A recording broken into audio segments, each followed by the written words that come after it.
ubwa mbere turazi neza yuko uwo Yesu atari kajya kabumbano canke kajya kabazano kari mu rugo rw'utubaho canke rw'uduti. Yesu yaramaze kuza, turabizi haheze imyaka irenga 2000 yacu. Yaduhaye ijambo kugira ngo tuzorisigareko, kandi yaduhaye no kwizera icamuzanye.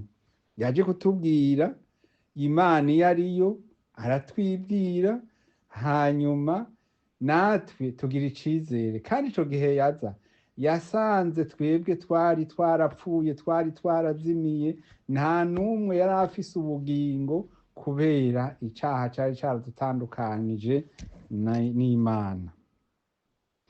Reka dusome amajambo rero y'ingena uwo mukiza wacu yaje, ingena n'abahanuzi babayeho imyaka myinshi imbere y'uko avuka bari barahawe kandi barahanura ku buzima bwiwe. Barahanura 40, nimuhumurize abantu banje, nimubahumurize, niko Imana yanyu igize. Muremeshe imitima y'ab'i Yerusalemu, mubabwire musemerera yuko intambara zaho zabangurukanye, ko umwenda w'igicumuro cabo ushize, kuko ivyaha vyabo vyose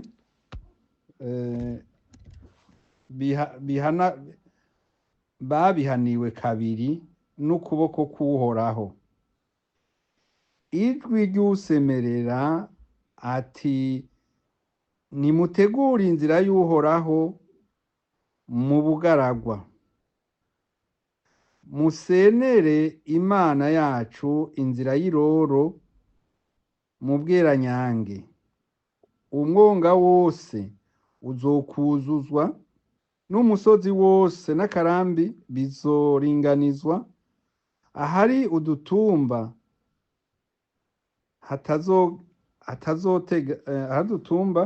hazotega, uduhogoro ducike ikiyaya. Maze ubwiza bw'Uhoraho buzohishurwa, kandi abafise umubiri bose bazobubonera rimwe, kuko akanwa k'Uhoraho ariko kabivuze.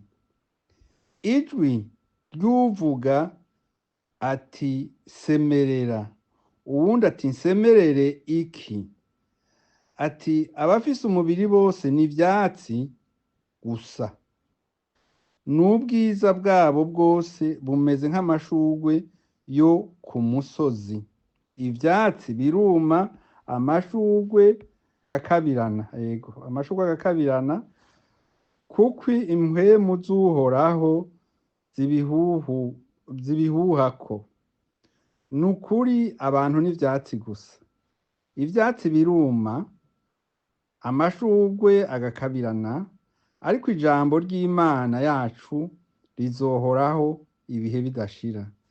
Yemwe ubarira Siyoni ubutumwa bwiza, duga umusozi muremure.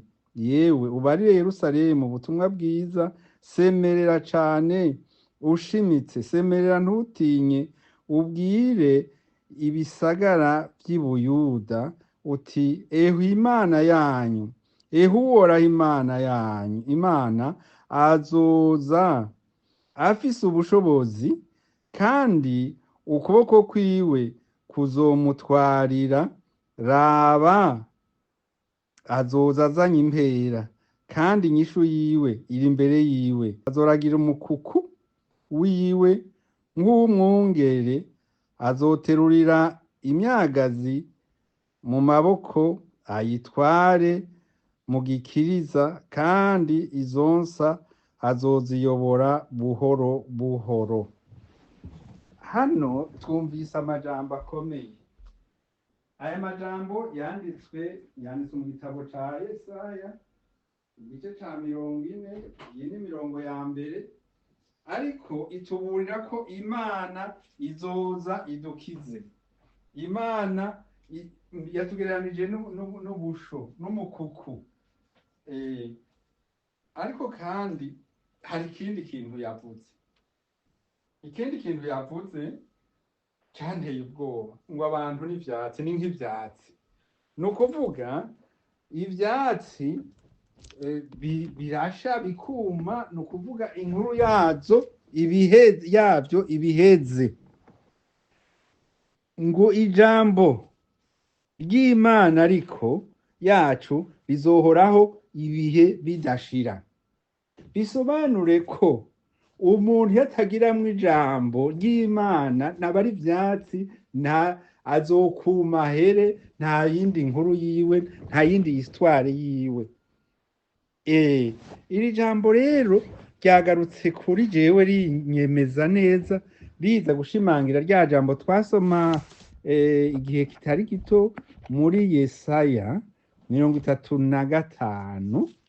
Hariya muri Yesaya 35 ku murongo wa 4, hamwe havuga ngo azoza abakize. Havuga ngo umutwe w'amajambo uvuga ngo imigisha izoba ku ngoma ya Mesiya, ahagadutse n'ubweranyange hazonezerwa, ubugaragwa buzohimbagwa, bushiruke amashurwe nk'aya Habasereti, buzoshurika amashurwe menshi, buhimbaranwe n'umunezero n'indirimbo, buzohabwa ubwiza bw'i Lebanoni no gushaza kw'i Karumeli n'i Sharoni, bazobona ubwiza bw'Uhoraho, ugushaza kw'Imana yacu. Mukomeze amaboko areganutse, mugumishe amavi aregarega, mubwire abahagaritse imitima mutirema ntaco mutinya. Raba Imana yanyu izozanana no guhora, nuko niko kwitura kw'Imana, izoza ibakize. Amen. Rero ubu Yesu azoza asanga kw'isi hari amashurwe, yaje asanga hari amashurwe, ariko yaje kubw'abantu. Abantu rero batamufise gushika ubu ni ivyatsi, bari muri novuga nti ni nk'ibibora, ni perissable. Ego, kubera yuko ikitazohera ni ijambo ry'umuntu. Iyo bavuze ngo naka ntakiriho, baba bazi neza yuko umubiri wiwe arivyo vyatsi biba vyaraboze canke biba biherutse gutabwa birindiye kubora. Ego, ariko iri jambo ryaswe kugira inkomezi muri jewe, hako hariya no muri Matayo 35 24, igice ca 35 muri Matayo 24. Aha ni mu butumwa bwiza Matayo hariya 24, hamwe hatubwira ibizoba imbere yuko Yesu agaruka. Ariko iri jambo ryo riratubwira ngo ijuru n'isi bizorangira, ariko amajambo yanje ntaco azoba. Ni ukuvuga ko niba bidukikije ntaco bimaze, byose bizorangira, hasigare ijambo ry'Imana ryonyene, hasigare ijambo ry'Imana. Nasomye naha kandi mbandanya nsoma, nasomye no muri Yesaya 10:13. Yesaya 10, Yesaya 41, Yesaya 41, 10 na 13. reka tuhaje naho nyene dusome. Havuga yuko ijuru n'isi, havuga ivyo nyene ndababwiye, ijuru n'isi ko rizorangira, ariko ko amajambo y'Imana yoyo ntazokwigera arangira. Rero ubuye ico tuniganira nuko iryo jambo riba muri twebwe. Kugira ngo iryo jambo ribe muri twebwe nuko tugyemerera ko twinjira, kuko twahawe ihitamwo twebwe nyene, ngo twihitiremo tuvuge tuti ego ndaryemeye ko riba muri jewe rikantegeka. Kanubere kuri 8, ikiremesha abubaha Imana. Ariko weho Isirayeli umusavyi wanje, Yakobo wo natoranije, uruvyaro rwa Aburahamu umukunzi wanje, wewe uwo natoye nkagukura ku mpera z'isi, ndaguhamagara nguve ku mfuruka zayo, nkakubwira nturi umusavyi wanje, naragutoranije sinagutaye. Ntutinye kuko ndi kumwe nawe, ntukihebure kuko ndi Imana yawe, nzogukomeza, nzogutabara imbere, nzokuramira n'ukuboko kw'iburyo kukugororoka kwanje. Hari ijambo riri muri Yesaya nyene, yoje ni muri Yesaya 5. Ubiravye rivuga ku byo ijambo ry'Imana, kukizana ijambo ry'Imana ku bantu. Ikizana ijambo ry'Imana ku bantu naryo ni bivuga ngo nimurondere uhoraho bigishoboka kwabonwa,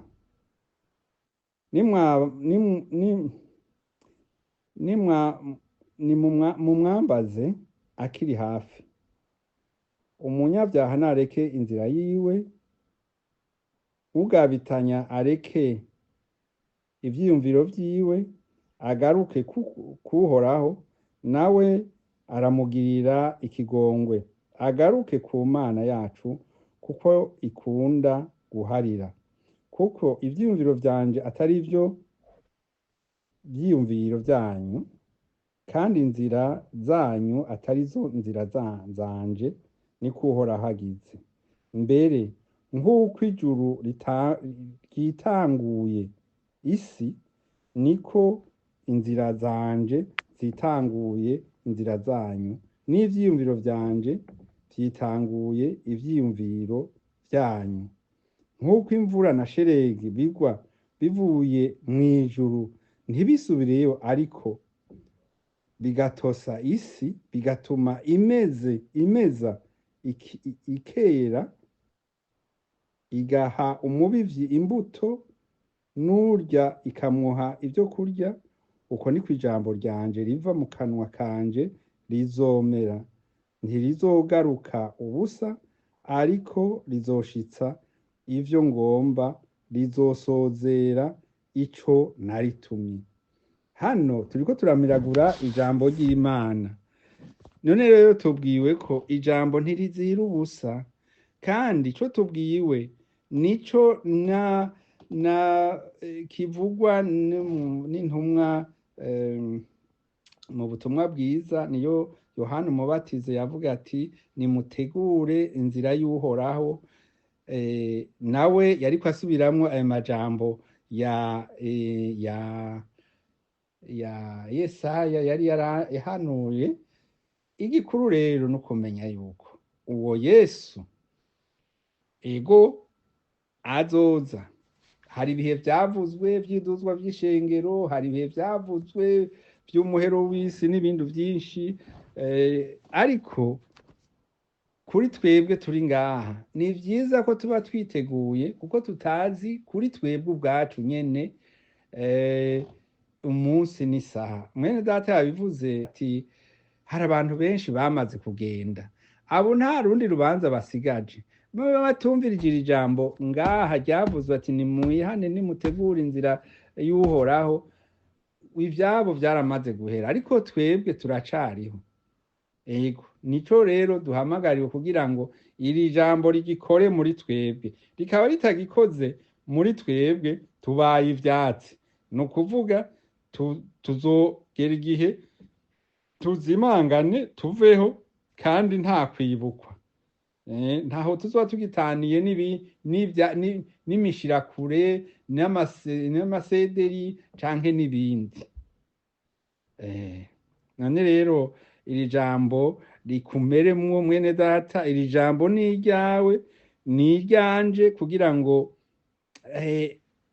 ubu Yesu agiye kuza ego bazobihimbaza, kandi ndabona ko ni icumviro ciza bagize bati tuzohore twibukiriza ko Yesu yaje mu isi. Abantu benshi bafise amaso ku bunweri, ino nta bunweri bwitwa ubunweri, ariko hariho ibintu bita bya kado, nawe babwiye ibintu muri famiye, ugasanga uyu yaguriye uriya, uyu yaguriye uriya. Hariho naho byageze abantu barabona bati rega noneho twishize umugozi mu izosi, ntibikunda ko dushobora kwama dufise ibyo turiko turahanahana. Ariko igikuru ukwiye kwakira uno munsi, kandi buzoba ari bwo bunweri bw'ukuri, ni ukuba witeguriye uwo muzo wa Kristo. Kuko n'ahandi ijambo ry'Imana muri Yohana hariya za 15 canke ni henshi, muri Yohana 8, muri Yohana 15, Yohana 14, hose haravuga ngo nimwaguma muri jewe, nimugume muri jewe. Kuko mbere hariho n'ico twemerewe, tuvuge nk'aha dufashe nk'akarorero muri butumwa bwiza bwahawe bwanditswe na Yohana, tuvuze muri 15:7 avuga ati nimugume mu majambo yanje, nimwaguma muri jewe amajambo yanje akaguma muri mwebwe, musabe ico mugomba cose kizobabera kuno. Amina. Aha reka dutange akarorero kameze nk'akisi. Muribuka inkuru y'umwana w'icangazi.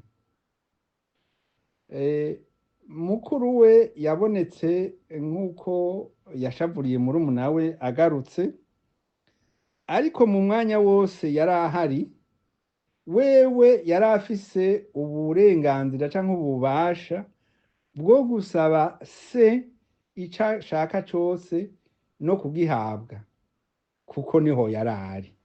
N'ubu rero niko bitumereye, turi muri we turasaba Imana ico dushaka tukagihabwa. 14:23 Yohana, ndasoma mu izina rya Yesu Kristo. Yesu aramwishura ati nihagira unkunda azokwitondera ijambo ryanje, kandi data azomukunda, maze tuzoza kuri we tubane nawe. Utankunda ntiyitondera amajambo yanje, kandi ijambo mwumva si ryanje, ariko ni rya data yantumye. Amen. Amen. Amen. Amajambo turayumva mugabo ukamenga twaza twarayumvise. Uno munsi rero nakubere mashasha, kubera yuko afatanye na n'ingabire. Ego afatanye n'ingabire Imana itwemerera. Twebwe tuba ahantu bamwe bakivoma mu myonga, canke bavoma kure, ukabwira umwana uti rero ninasanga wanzaniye wavomye amazi indobo zingahe uronka amaheraya, ndaguha ishimwe. Iyo nyene gutuma ivyo atumye agasanga ayo mazi ntiyabonetse, ntaco atanga. Naha niko bimeze. Ego naha niko bimeze, kandi reka tunezerwe rero kubera yuko twebwe tugira ubuntu tukamenya ibanga ry'uwo mukiza wacu yaje, nico yaje kutubwira, ego no kutwigisha. Kugira ngo sinorinda kuja muri menshi, ego mwese muriko muritegura kandi ni vyiza kuko hari iyi minsi mikuru iba mbere bazona batumira kandi muze mugende nibabatumira muze mugende mubaganirize kugira ngo mubabwire ubutumwa bwiza mubabwire yuko nk'uko twabisomye hano ngo utarimwo ijambo ry'Imana n'ivyatsi. Hariho rero kubamwo ijambo ry'Imana no kurikurikiza. Ibi byose twe twaravyumvise nta kibazo. Ariko rero aha kurigira gusa muri twebwe ntihagire ico turikoza navyo nyene bitugira ivyatsi. Rero dusabe n'inkomezi kugira ngo dushobore no kuba dushobore kuba twokoresha iri jambo nk'uko rimeze. Nturinde kwigora ngo reka ngende gusobanuza. Egome hariho ibice bimwe bimwe bigoye gusobanura, umuntu akagenda akabaza ati mbega ngaha bagomvye kuvuga iki? Ariko ivyinshi turabitahura. Iyo bavuze ngo ntugasambane turazi ico arico. Iyo bavuze ngo ntukipfuze gusambana navyo nyene turabizi. Ntukibe turabizi. Hariho gusa twebwe nitwe twihama marge. Mbega none bigenda gute? Rero uko kuri kuraritahura. Mu kanya nariko ndasoma ibi vyo muri bya kera mu isezerano rya kera byo muri Yesaya n'ibyo bindi bitabo rimwe na rimwe haraho usanga bigoye gutahura. Nasanze kenshi umuntu agwa mu buzimire kubera ko ariko ararondera gutahura ukundi ugasanga mbere rimwe na rimwe baranamuzimije. Ndeka mvuge ku kintu tumaze imisi tuvuga canke kiri mu kirere c'amashengero ubuye. Hariya muri Yakobo 5 ubushobozi bwo gusenga. Muri mwebwe nihaba hariho ubabaye nasenge. Namba hariho uroraniwe naririmbe ishimwe. Muri mwebwe namba hariho urwaye natumiko abashinga ntahe b'ishengero baze kumusengera, bamusige amavuta ya elayo mw'izina ry'umwami wacu. Kandi usenga ufatanije no kwizera kuzokiza umurwayi. Umurwayi azomuvyura, kandi asanzwe yarakoze ibyaha azobiharirwa. 16 mwaturiranire ibyaha byanyu, musengeranire kugira ngo mukire indwara. Ugusaba n'umugororotsi kugira ikimazi kuri byinshi mu gikorwa cyako. 17 Eliya yari umuntu ameze nkatwe, asaba yinginga ngo imvura ntigwe. Imvura imara imyaka 3 n'amezi 6 itagwa mu gihugu. Yongera gusaba ijuru rirekure imvura, isi imeza imirima yayo. 19 Bene data, nihagira umuntu muri mwebwe azimira akava ku by'ukuri uwundi akamuzungurura, mumenye yuko uzimuriye umunyabyaha ukamukura mu nzira yiwe yazimiriyemo, aba amukirije ubugingo urupfu. Urakoze. Kandi abapfutse ibyaha byinshi. Amen. Amen. Urakoze cyane. Noneho muri iki gice habonetsemwo amajambo menshi kandi y'ingirakamaro. Ni ukuvuga twumvise iyo umuntu agwaye unahamagare abatama b'ishengero bamusengere bamusige n'amavuta ya elayo. Muri kino gihe rero hariho abantu bageze ahantu bavuga ati yamara nsiga ayo mavuta gusa mbaye ayo mavuta. N'ubu hariho umuntu yandungikiye uno munsi mu gatondo yandungikiye agafoto kuri WhatsApp arambwira ngo wondonkera aya mavuta.